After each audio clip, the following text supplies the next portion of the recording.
Hello tout le monde, j'espère que vous allez bien et aujourd'hui on se retrouve pour un SOS Fimo. Voilà, alors ça fait quelques mois que j'en ai pas fait et comme vous le savez j'adore tourner ces vidéos là parce que j'adore ça et de deux c'est que ça vous sert vraiment beaucoup en général. Et aujourd'hui on va aborder le sujet de la pâte Burke. Voilà, comme vous l'avez vu dans le titre. Alors vous n'êtes pas sans savoir qu'il faut toujours garder la pâte Burke, mais pour beaucoup d'entre vous, vous ne savez pas pourquoi, vous en accumulez, vous en avez beaucoup, vous savez pas quoi en faire, mais la seule chose que vous savez c'est qu'il ne faut pas la jeter. Donc du coup dans votre tête vous dites que ça sert à rien, que ça prend la poussière, que bon bah il n'y a plus qu'à la mettre à la poubelle hein. Mais non, aujourd'hui je vais vous sauver et je vais essayer du moins de vous faire diminuer votre stock de pâte Burke et de l'utiliser bien comme il faut et vraiment...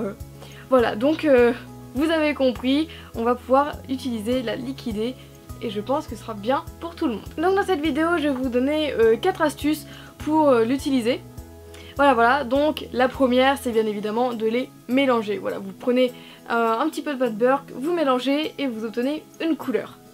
Cette couleur, évidemment, soit elle vous plaît et vous la gardez pour vos créations, ou soit elle vous plaît pas et vous rajoutez encore de la pâte Burke différentes et ainsi de suite. Enfin bref, vous la mélangez et après vous obtenez différentes nuances de Fimo, enfin de couleurs plutôt, et c'est vraiment super bien. Donc là comme vous voyez à l'image, j'ai pris de la pâte Burke qui me restait d'un ancien tuto, j'ai tout mélangé et ça m'a fait plutôt une couleur ma foi super belle et du coup je l'ai gardée. La deuxième méthode c'est de reprendre la pâte Burke, faire un petit mélange, mais surtout pour faire des perles. Voilà, beaucoup n'ont pas forcément les moyens de s'acheter des perles, ou bien comme ça vous pouvez vraiment avoir des perles bien personnelles et du coup comme ça vous pouvez prendre de la pâte Burke et utiliser des perles pour justement agrémenter vos bijoux, vos porte-clés, vos marque-pages, enfin voilà quoi, pour vos créations.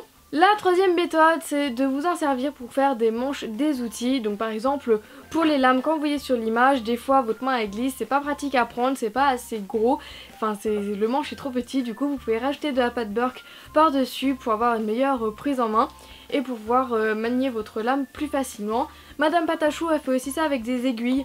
Voilà, si jamais vous n'avez pas d'aiguille comme moi où j'ai directement une aiguille dans un manche en bois que j'utilise très souvent dans mes tutos. Voilà, si vous n'avez pas ça, vous pouvez très bien utiliser une aiguille à couture, voilà, et faire un petit manche en Fimo pour pouvoir tenir, c'est vraiment plus pratique. Et la dernière méthode qui est vraiment universelle, voilà, que toutes les fimoteuses utilisent et même vous peut-être, voilà, je ne sais pas, mais c'est d'utiliser la pâte Burke à l'intérieur de vos créas.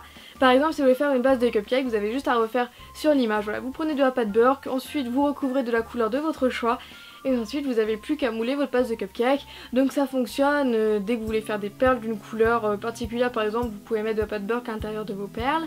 Vous pouvez mettre ça à l'intérieur des coques de macarons, vous pouvez mettre ça à l'intérieur des coques d'Oreo par exemple. Voilà, vous pouvez vraiment l'utiliser dans pratiquement toutes vos créations.